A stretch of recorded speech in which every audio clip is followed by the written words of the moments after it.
Hello friends, I am Hardik Shetta from Saraswat international academy Vapi. आज हम standard 11 subject physics chapter 2 units and measurements को आगे बढ़ाते हैं। ठीक है, तो अभी तक हमने ऐसा यूनिट सिस्टम पढ़ लिया, उसके यूनिट्स, ओके, सप्लीमेंट्री यूनिट्स भी देख लिए, उसके बाद मेजरमेंट ऑफ लेंथ पढ़ लिया और एग्जाम्पल 2.1 से 2.5 तक पढ़ लिया। ठीक है, अभी टॉपिक्स को आगे बढ़ाते हैं। तो आज हमें क्या क्या पढ़ना है, तो थोड़ा रिलैक्स हो जाओ क्योंकि आज के जो टॉपिक्स है वो एकदम इजी है, ओके। और कोई हमें कैलकुलेशन नहीं करना है, ना कोई डेरिवेशन करना है, सिर्फ कुछ क्वांटिटीज़ है, कुछ मेज़रमेंट्स है, उनको समझना है सिर्फ। ठीक है, तो मेज़रमेंट ऑफ मास पहला टॉपिक पढ़ेंगे आज हम। उसके बाद मेज़रमेंट ऑफ टाइम,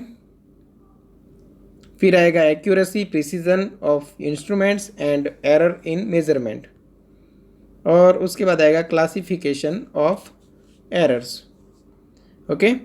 और जितना आपको लिखना है एग्ज़ाम रिलेटेड सब कुछ मैंने यहाँ पे लिखा हुआ है। तो एक रिक्वेस्ट है कि जैसे जैसे वीडियो आगे बढ़े आप अपनी नोट्स बनाते जाओ। क्लियर? तो स्टार्ट करते हैं मेजरमेंट ऑफ मास, ओके। सबसे पहले mass is a basic property of matter. इसका मतलब क्या हुआ? बेसिक प्रॉपर्टी मतलब मैटर की खुद की एक ऐसी प्रॉपर्टी है जो किसी और एक्सटर्नल फैक्टर्स पे डिपेंड नहीं करती। It does not depend on the temperature, pressure और location of the object in space. Object space में कहाँ पे है उसके लोकेशन पे डिपेंडेड नहीं है। सपोज कोई एक ऑब्जेक्ट है जिसका मास अर्थ पे 10 किलोग्राम है, तो मून पे जाके भी 10 किलोग्राम ही रहेगा। हाँ, ये चीज़ अलग है कि वो मास के ऊपर जो ग्रेविटेशनल फोर्स लगता है जिसको हम वेट बोलते हैं वो चेंज हो सकता है, वो डिपेंड करेगा ग्रेविटी पे। ठीक है, बट मास है वो बेसिक प्रॉपर्टी ऑफ मैटर है, ओके। तो वो कहीं पे भी चेंज नहीं होगा। The SI unit of mass is kilogram. The SI unit of mass is kilogram, okay. ये हो गई नॉर्मल मेजरमेंट के लिए। The prototype of the international standard kilogram supplied by the International Bureau of Weights and Measures. The International Bureau of Weights and Measures, ये किसका full form है? BIPM, okay, are available in many other laboratories of different countries, okay। एक international standard बनाया हुआ है कि 1 kilogram किसको बोलते हैं। ठीक है, उसके लिए एक सैंपल बनाया हुआ है और वो सैंपल अलग अलग कंट्री में उनकी लेबोरेटरीज में अवेलेबल है, ओके। और वो जो स्टैंडर्ड प्रोटोकॉल है वो किसने बनाया है? International bureau of weights and measures, BIPM, okay. तो पहला क्वेश्चन तो यहाँ पे ये होगा कि BIPM का full form international bureau of weights and measures कैसे? तो याद ना रखो तो चलेगा, बट एक बात यहाँ पे क्लियर कर लो कि ये जो BIPM है, ठीक है, ये वर्ड बना है फ्रेंच लैंग्वेज में, और ये जो शॉर्ट फॉर्म बना है वो फ्रेंच नेम है Bureau International des Poids et Mesures, okay. मतलब BIPM है वो कुछ इस तरह बना है।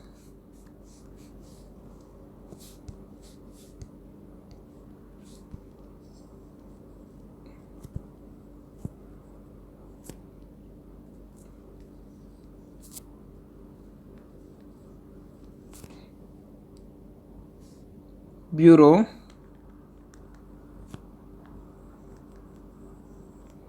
इंटरनेशनल डेस्पॉइड्स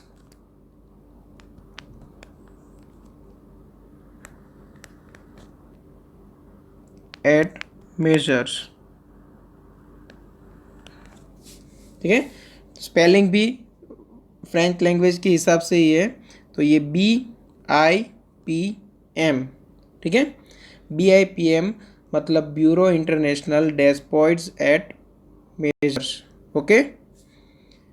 बट ये आपको याद रखने की ज़रूरत नहीं है, सिर्फ जनरल नॉलेज के लिए है। आपको सिर्फ इतना याद रखना है, international bureau of weights and measures, okay. तो उनके द्वारा एक स्टैंडर्ड प्रोटोकॉल बनाया गया कि इसको एक 1 किलोग्राम बोलते हैं, क्योंकि हर एक कंट्री में 1 किलोग्राम इक्वल टू जो मास है वो सेम रहे। Clear? In India this is available at the national physical laboratory NPL new Delhi. Okay, तो ये जो एक स्टैंडर्ड है वो हमारे यहाँ भी अवेलेबल है न्यू दिल्ली में नेशनल फिजिकल लेबोरेटरी में।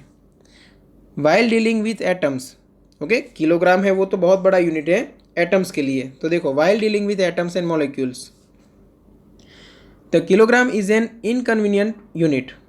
ठीक है, in this case there is an important standard unit of mass called the unified atomic mass, the unified atomic mass, okay, unit, जिसको हम बोलते हैं यू, या तो कई बार AMU से भी डिनोट करते हैं। AMU एटॉमिक मास यूनिट, या तो सिर्फ आप दिखाओगे U से।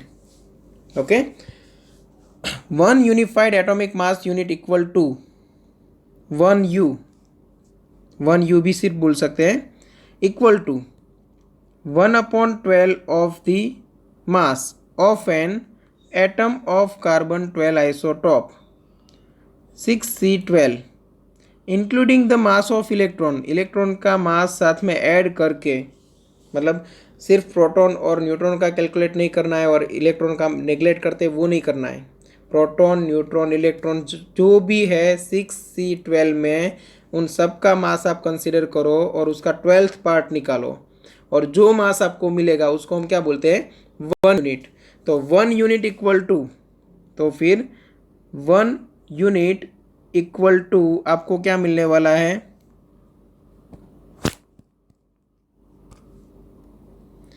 1.66 into 10⁻⁻27 kilogram. 1 unit equal to 1.66 into 10⁻⁻27 kilogram.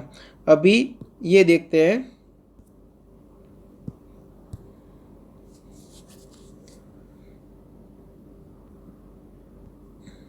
तो यहाँ पे देखो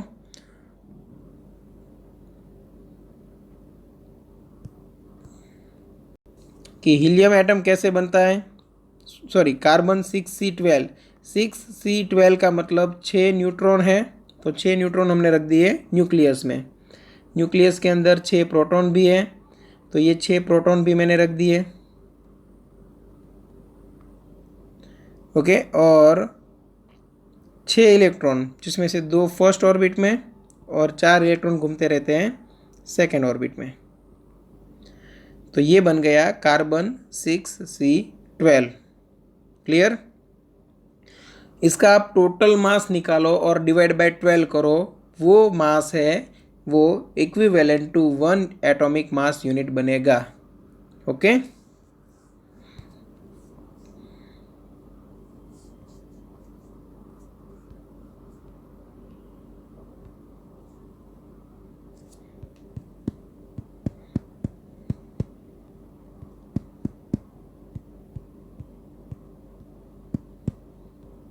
ओके। उसके बाद देखो, large masses in the universe like planets, stars etcetera based on Newton's law of gravitation can be measured by using gravitational method. अब ये आप पढ़ोगे जब आप ग्रेविटेशन का एक पूरा चैप्टर पढ़ोगे तब, मतलब ये ग्रेविटेशन का लॉ तो आपको पता है, बट उसकी हेल्प से हम कोई भी ऑब्जेक्ट है, ठीक है, स्पेस के अंदर कोई भी प्लेनेट है, स्टार है, उसका मास कैसे प्रिडिक्ट कर सकते हैं, उसकी भी एक मेथड है, वो हम बाद में देखेंगे। ठीक है, कैसे हम कोई प्लेनेट है उसका टाइम पीरियड है उसकी हेल्प से मास मेज़र कर सकते हैं, ये सब। ठीक है, for measurement of small masses of atomic और सब atomic particle etcetera we make use of mass spectrograph. Small masses को डिटेक्ट करने के लिए हमारे पास क्या है? मास स्पेक्ट्रोग्राफ। ओके, ये हो गया मेजरमेंट ऑफ मास। अब उसकी रेंज देख लेते हैं। The measurement of mass may vary from tiny mass of the order of 10⁻⁻30 kilogram of an electron to 10⁻55 kilogram. The huge mass of about 10 to power 55 kilogram of the known universe. मतलब कहाँ से start करते हो? Of an electron से of the known universe. तो ये range जाएगी 10 to power-30 से लेके 10 to power-30 किलोग्राम से लेके 10 to power 55 किलोग्राम तक आप फिजिक्स में मास है वो देख पाओगे। ठीक है। अब मास ऑफ इलेक्ट्रॉन क्या है? तो वो है 9.1 इंटू 10 to power-31 किलोग्राम।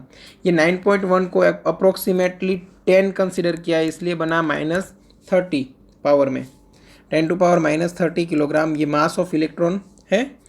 वहाँ से स्टार्ट करके जितना ऑब्जर्वेबल यूनिवर्स है उसका मास 10 to power 55 किलोग्राम तक मास की रेंज रहेगी फिजिक्स में। ओके, ये हो गई रेंज।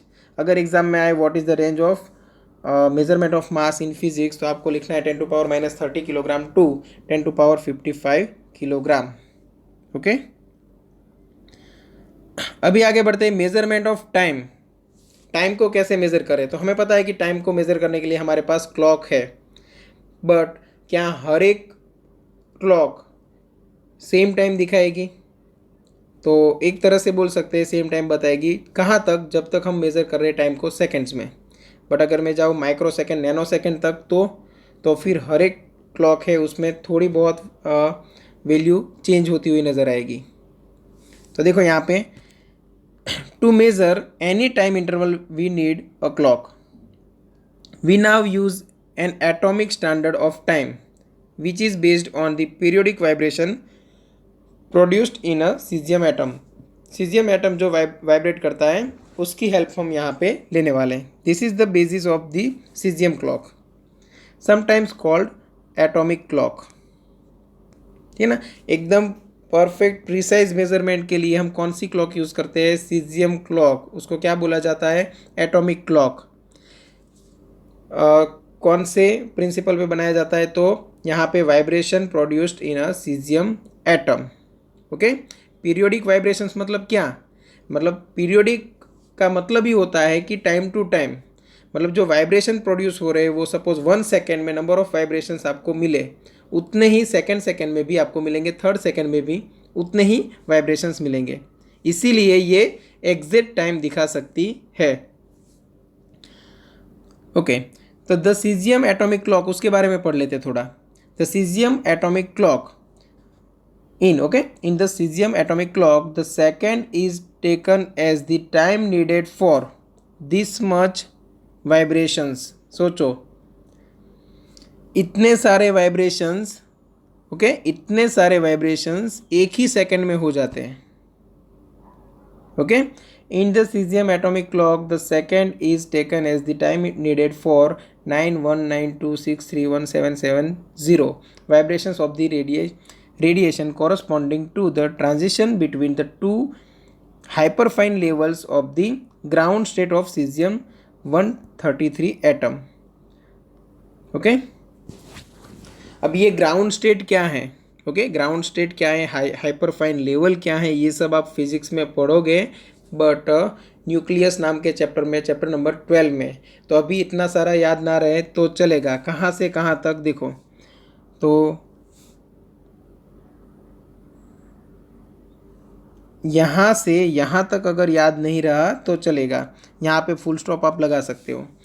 तो मतलब याद कितना रखना होगा आपको? In the cesium atomic clock the second is taken as the time needed for 9192631770 vibrations of the radiation corresponding to the transition between the two hyperfine levels of the ground state of cesium 133 atom। इतना अगर याद रहे तो try करो, otherwise चलेगा। ठीक है, क्योंकि आपके पास अभी ये नॉलेज नहीं है। The cesium atomic clocks are very accurate. The cesium atomic clocks are very accurate. Okay, a cesium atomic clock is used at the National Physical Laboratory NPL New Delhi to maintain the Indian standard of time। in short, India में standard time कौन decide करता है? National physical laboratory. किसकी help से? Cesium atomic clock की help से। ठीक है, in our country The NPL has the responsibility of maintenance and improvement of physical standards, including that of time, frequency, etc. ठीक है, मतलब टाइम, फ्रीक्वेंसी, उनके एक्यूरेट मेजरमेंट, ओके, और उनके मेंटेनेंस की रिस्पॉन्सिबिलिटी किसकी है? एनपीएल की. Indian standard time IST is like to this set of atomic clocks. The efficient cesium atomic clocks are so accurate that they impart the uncertainty in time realization as 1 into 10 to power minus 13, मतलब 1 part in 10 to power 13. समझो 1 divide by 1, after that 13 times 0.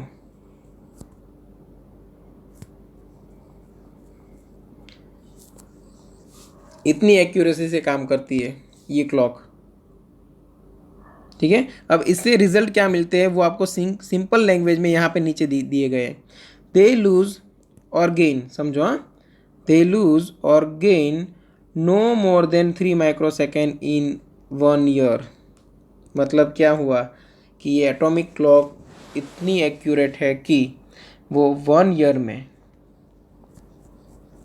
Time में जो plus और minus change आता है वो 3 microsecond से ज़्यादा नहीं है.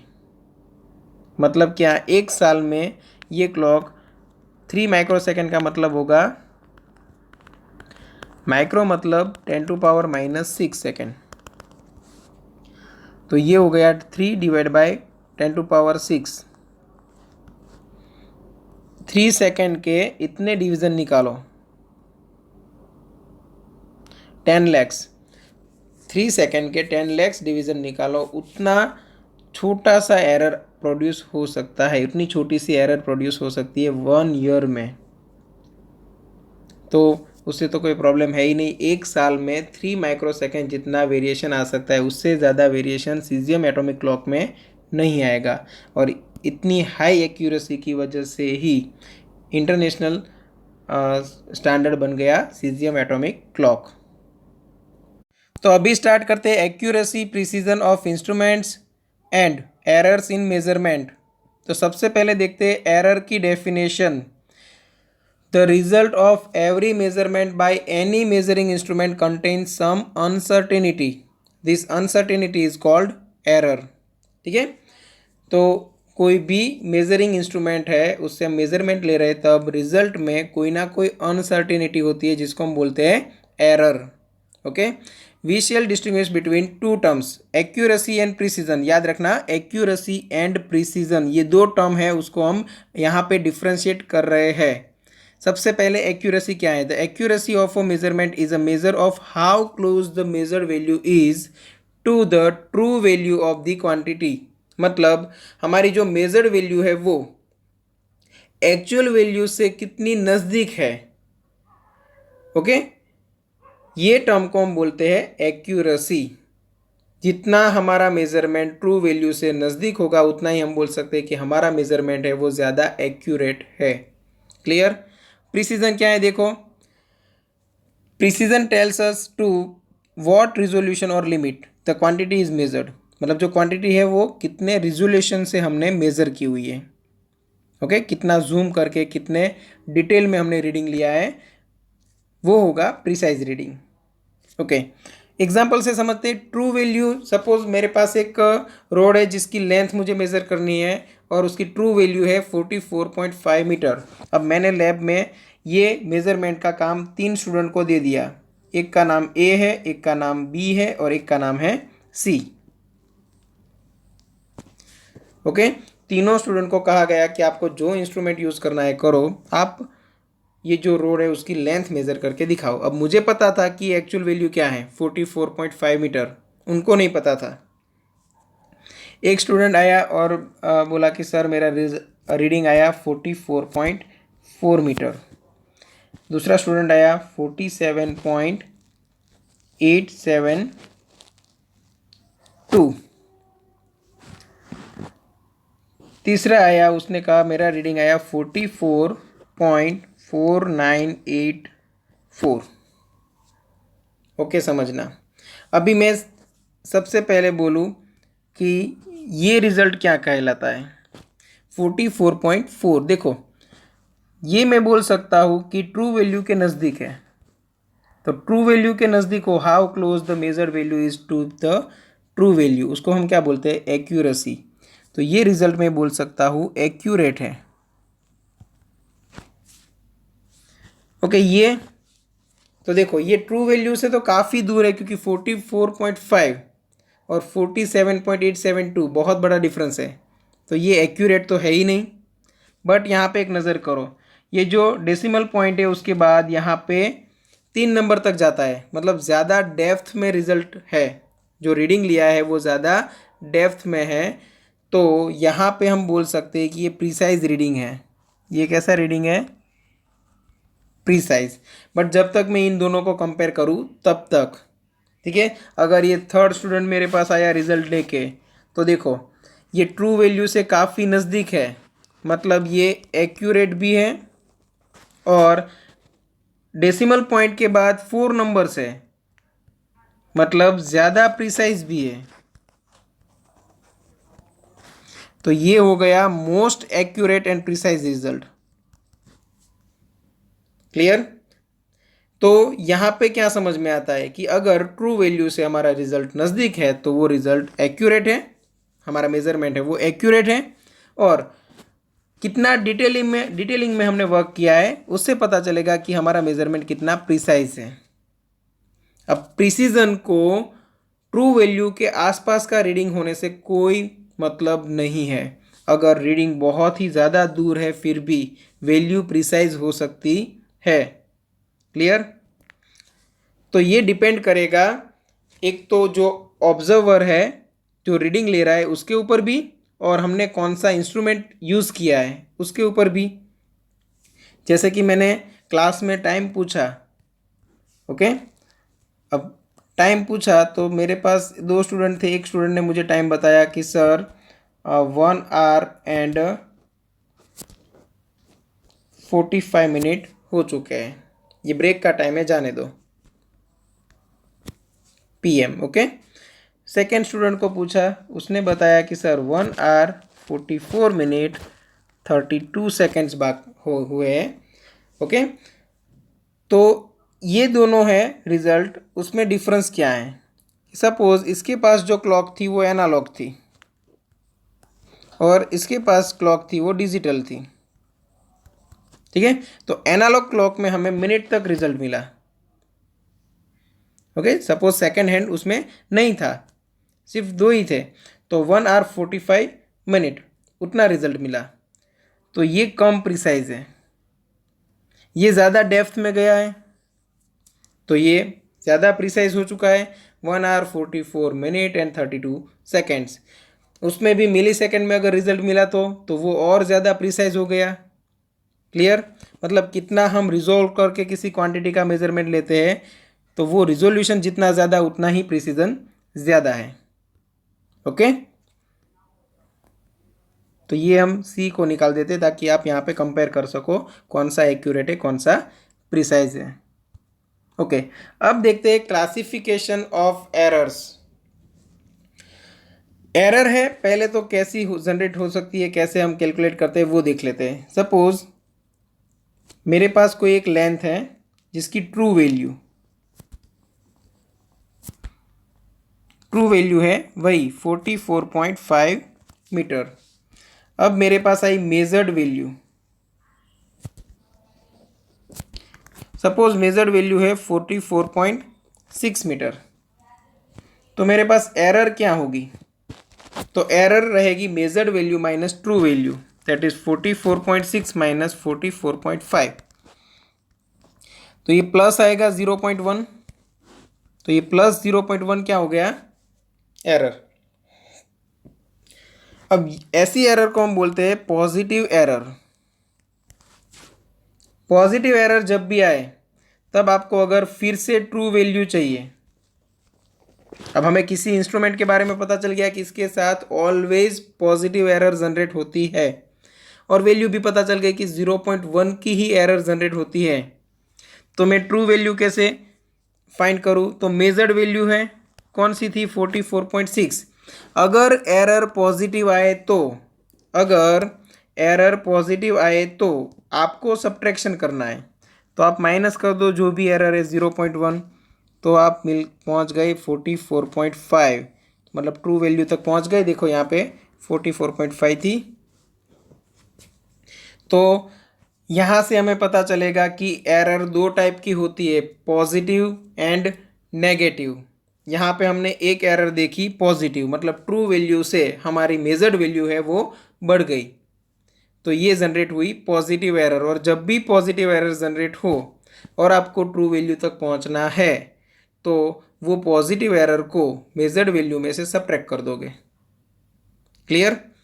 सेम वे अगर मैं बोलूँ कि सपोज मेरा रिजल्ट आता 44.3 मीटर, तो मैं क्या करता है एरर, तो 44.3 माइनस एक्चुअल वैल्यू करता 44.5, तो मेरी ये एरर जनरेट होती वो -0.2 होती। और -0.2 मतलब ये एरर कैसी है, नेगेटिव एरर। और नेगेटिव एरर है तो ट्रू वैल्यू तक पहुंचना है, तो क्या करेंगे, जो मेजर्ड वैल्यू है उसमें ये ऐड कर देंगे। नेगेटिव एरर है तो फिर एडिशन करना है, और पॉजिटिव एरर है तो सब्ट्रैक्शन करना है। आ गए फिर से ट्रू वैल्यू तक 44.5। क्लियर? मतलब दो टाइप की एरर होती है, positive as well as negative. अगर पॉजिटिव एरर आए तो मेजर्ड वैल्यू में से वो सब्ट्रैक्ट करनी है ताकि आपको एक्चुअल रीडिंग मिल सके, और नेगेटिव एरर आए तो वो मेजर्ड वैल्यू में आपको ऐड करनी है ताकि एक्चुअल वैल्यू मिल सके। ओके, ये हो गई साइन के हिसाब से। एरर का जो क्लासिफिकेशन है पॉजिटिव नेगेटिव में, वो साइन के हिसाब से हुआ। अभी आगे बढ़ते हैं क्लासिफिकेशन ऑफ एरर्स में। देखो, the errors in measurement can be broadly classified as systematic errors and random errors. यहाँ पे हमारे पास दो टाइप है, systematic errors and random errors. Systematic errors में भी तीन टाइप है जो हम आगे डिस्कस कर लेते हैं। चलो सबसे पहले सिस्टेमेटिक एरर्स क्या हैं वो समझ लो। The systematic errors are those errors that tend to be in one direction, either positive और नेगेटिव। या तो सिर्फ एरर पॉजिटिव ही रहनी चाहिए या तो सिर्फ नेगेटिव ही रहनी चाहिए। ऐसी एरर को हम बोलेंगे सिस्टेमेटिक एरर। अगर एरर में फ्लक्चुएशन आ रहा है, पॉजिटिव में से नेगेटिव में जा रही है, दूसरी बार रीडिंग लिया फिर से पॉजिटिव में आ रही है, तो ये सिस्टेमेटिक नहीं है, वो बन जाएगी random error. Okay, some of the sources of systematic errors are. अब सिस्टेमेटिक एरर कैसे जनरेट होती है तो उसके सोर्सेज देख लो तीन। एक है इंस्ट्रूमेंटल एरर्स, नाम से ही पता चल जाएगा कि ये इंस्ट्रूमेंट की गलती है। तो that arise from the errors due to imperfect design or calibration of the measuring instrument, या तो फिर zero error in the instrument etcetera. इन सब की वजह से जनरेट हो सकती है। अब वन बाय वन डिस्कस कर लेते हैं हम। एक है इम्परफेक्ट डिज़ाइन, वो तो आप समझ गए कि जो इंस्ट्रूमेंट है उसका डिज़ाइन परफेक्ट नहीं है। Second, calibration of the measuring instrument. Calibration का मतलब क्या, सपोज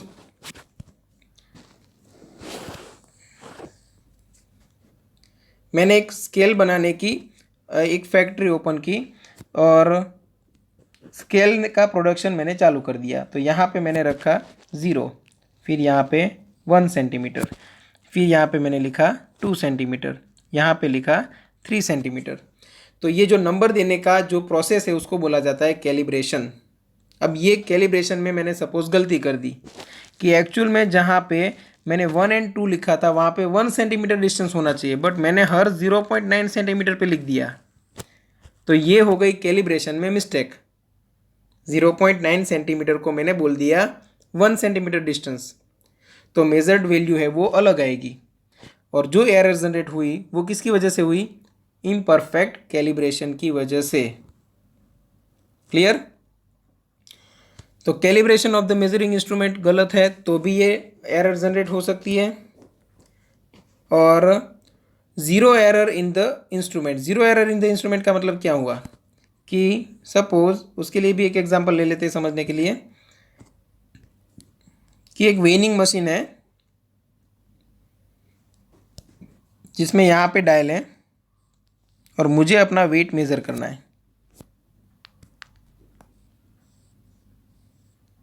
ओके, एक्चुअल वैल्यू थी 70 kg सपोज,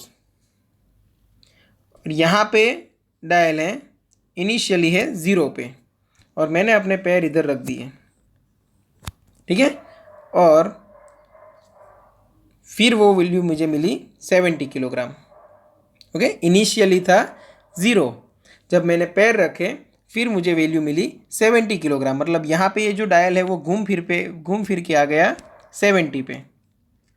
ओके, ये जो डायल है वो घूम फिर के आ गया 70 पे। तो ये राइट रिजल्ट है, इसमें कोई प्रॉब्लम नहीं है। बट अगर मैं बोलूँ जब मैं यहाँ पे था ही नहीं, तब ये मशीन है उसको 0 डायल दिखाना चाहिए था, बट उसने दिखा दिया 5। फिर मैंने अपने पैर रखे और रीडिंग मुझे मिला 75 किलोग्राम। तो ये एरर किसकी वजह से जनरेट हुई? क्योंकि हमने यहाँ पे इनिशियली जो मेज़रमेंट 0 होना चाहिए वो 0 नहीं था, बट क्या था, 5 था। क्लियर? तो ऐसे भी एरर जनरेट हो सकती है। तो आप भी लैब में जब वर्नियर कैलिपर और स्फेरोमीटर ये सब इंस्ट्रूमेंट लेके मेज़रमेंट करोगे तब पहले 0 एरर फाइंड करोगे। क्लियर? मतलब विदाउट एनी मेज़रमेंट इंस्ट्रूमेंट में जो एरर है वो पहले ढूंढ निकालोगे। For example, the temperature graduation of a thermometer may be inadequately calibrated. Okay, it may read 104 degrees Celsius at the boiling point of water at STP, whereas it should read 100 degree Celsius. मतलब क्या हुआ यहाँ पे देखो कि thermometer है वो actual में दिखाना चाहिए 100 डिग्री सेल्सियस। अब समझो, जब मैंने थर्मोमीटर बनाया तब जो मर्क्यूरी की कॉलम है वो 100 डिग्री सेल्सियस पे यहाँ तक आती थी, बट मैंने लिखने में फिर से गलती कर दी। यहाँ पे मैंने 100 की जगह पे 104 लिख दिया। अब कोई दूसरा पर्सन है वो मेजरमेंट लेगा तो उसको क्या लगेगा, ये टेम्परेचर 104 डिग्री सेल्सियस है, एक्चुअल क्या था 100 डिग्री सेल्सियस। तो ये एरर भी कुछ ऐसे ही जनरेट हो सकती है। क्लियर?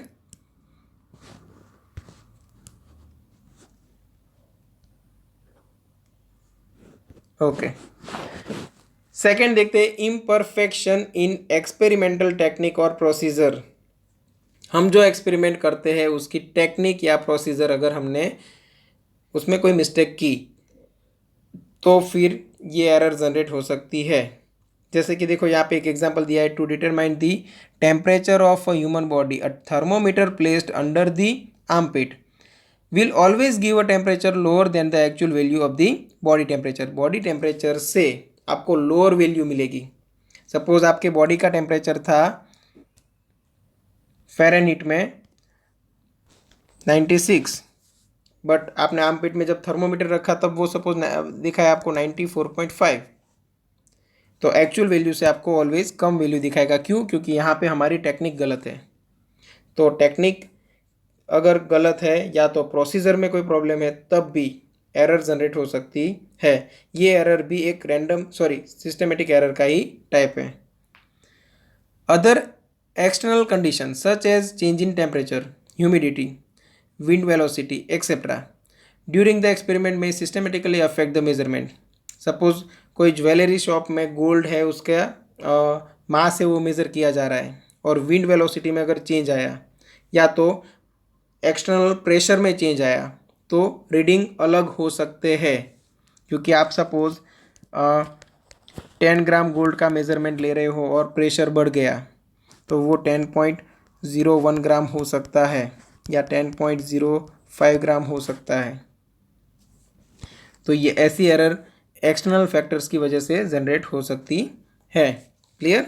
इसीलिए ऐसी कोई चीज़ है उनका मेज़रमेंट, वेट का या मास का मेज़रमेंट हम एक ग्लास से बनी हुई एक ग्लास से बना हुआ एक बॉक्स होता है और उसके अंदर हमने यहाँ पे मेजरिंग इंस्ट्रूमेंट लगा दिए और उसकी हेल्प से करते हैं। और डिजिटली अगर करते हैं तब भी एक्सटर्नल प्रेशर को अवॉइड किया जा सके, ऐसी हम सिस्टम बनाते हैं।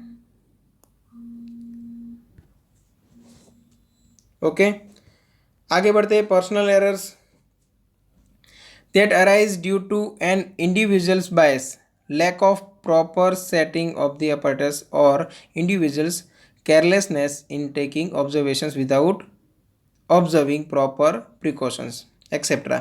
पर्सनल एरर मतलब नाम से ही समझ गए कि जो इंसान मेजरमेंट ले रहा है उसकी खुद की गलती।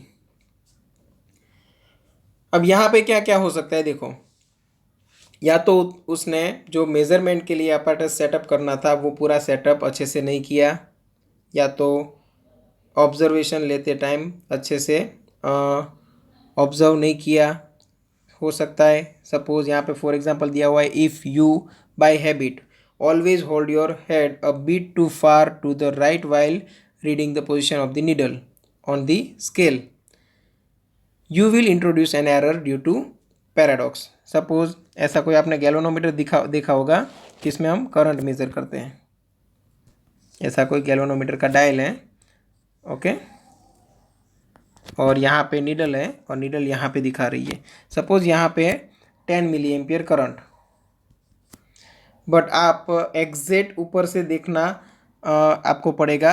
अगर आपने अपना सर राइट साइड रख दिया या तो ज़्यादा आप दूर रह के मेज़रमेंट ले रहे हो तो पैरेलल्स की वजह से एरर जनरेट हो सकती है और आपको रीडिंग नज़र आएगा 9.5 मिली एम्पियर समथिंग।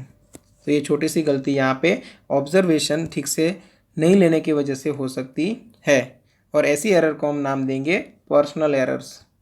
ओके, तो यहाँ पे देखो लिखा है, for example if you by habit always hold your head a bit too far to the right while reading the position of the needle on the scale, you will introduce an error due to parallax. अभी देखते हैं random errors. Classification error में main दो type थे, systematic and random. Systematic हमने finish किया, अभी random errors.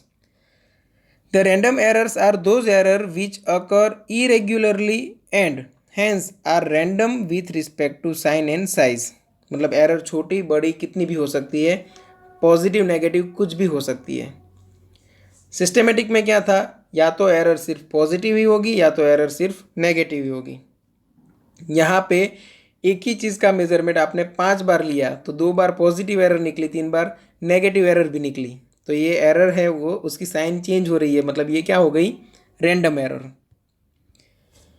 These errors can be arise due to random and unpredictable fluctuation in external condition.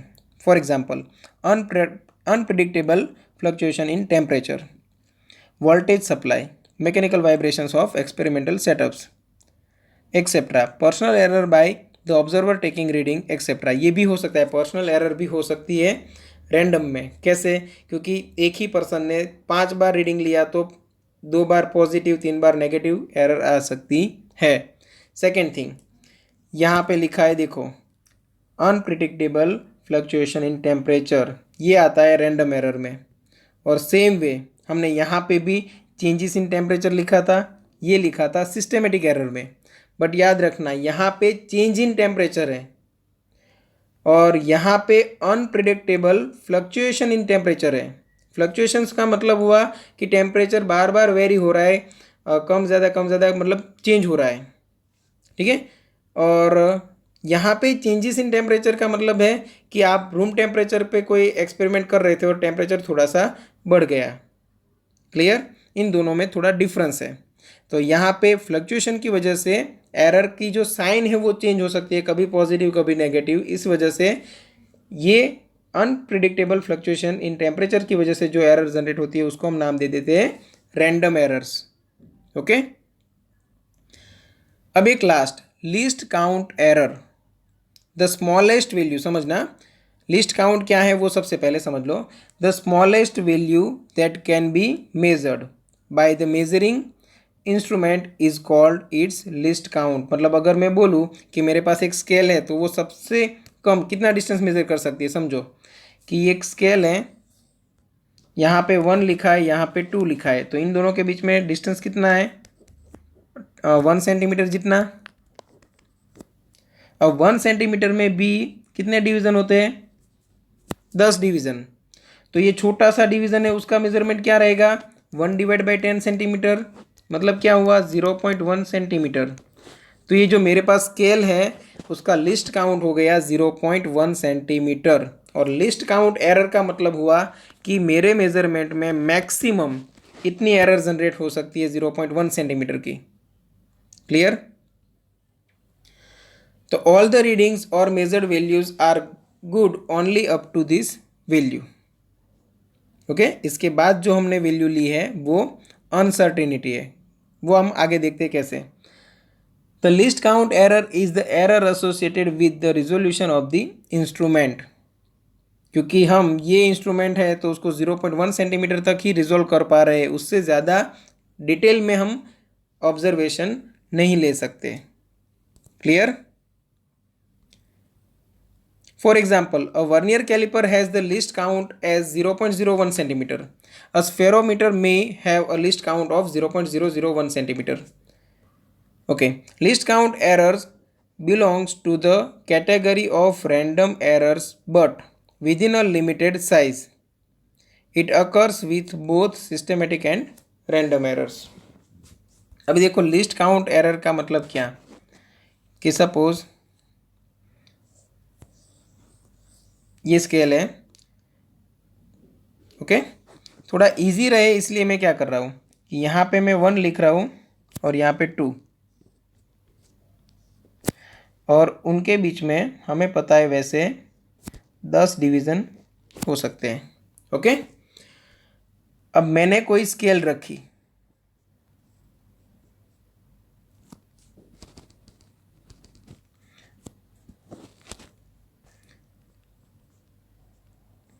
ये मैंने स्केल रख दी और साइड में कोई चीज़ है जिसकी लेंथ में मेज़र कर रहा हूँ और वो मुझे कुछ इस तरह मिल रही है, सपोज ऐसे।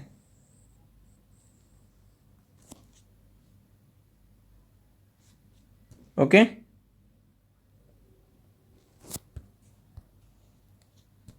अब देखो इसकी वैल्यू मुझे क्या मिल रही है। तो अगर ये वैल्यू मैं मेज़र करना चाहूँ तो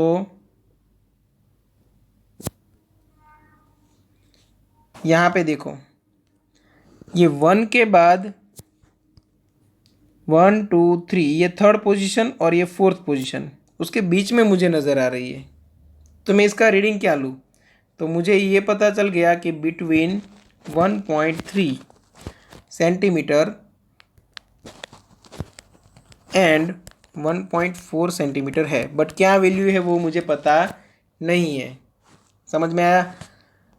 मतलब 1.3 के बाद मैं अगर मान के चलूँ कि ये एग्जैक्ट बीच में है या तो उसके आसपास है, ठीक है, एग्जैक्ट जो मिडल पॉइंट होगा उससे थोड़ा लेफ्ट में है, तो मैंने ये वैल्यू अनसर्टेनिटी में ले ली 4।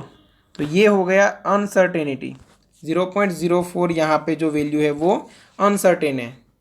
क्लियर? तो ऐसे जो जनरेट होती है एरर उसको बोला जाता है लिस्ट काउंट एरर।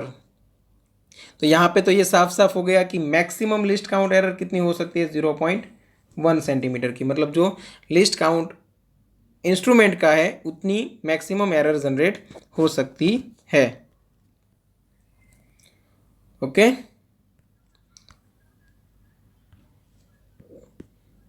तो अभी पहले से ध्यान दो, आज हमने क्या क्या पढ़ा।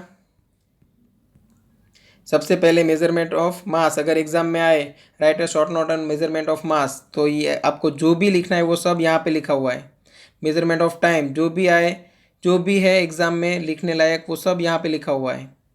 Accuracy, precision of instrument and errors in measurement, वो भी यहाँ पे सब कुछ लिखा हुआ है, बट सिर्फ एग्जाम्पल मैंने ऐसे लिखा हुआ है, वो आपको थोड़ा डिटेल में डिस्क्राइब करना पड़ेगा। ठीक है, फिर क्लासिफिकेशन ऑफ एरर सब कुछ लिखा हुआ है। ठीक है, तो अच्छे से नोट्स बना लो और एक बार रीड कर लो। ठीक है, नेक्स्ट सेशन में हम ये एरर्स है उसके लिए थोड़ा बहुत डेरिवेशन, ओके, ये जो एरर है उनके टाइप्स, जैसे कि absolute error, relative error, percentage error, ये सब कैसे फाइंड किया जाए वो सब समझेंगे, और फिर आगे उसके रिलेटेड एग्जाम्पल्स। ठीक है, थैंक यू।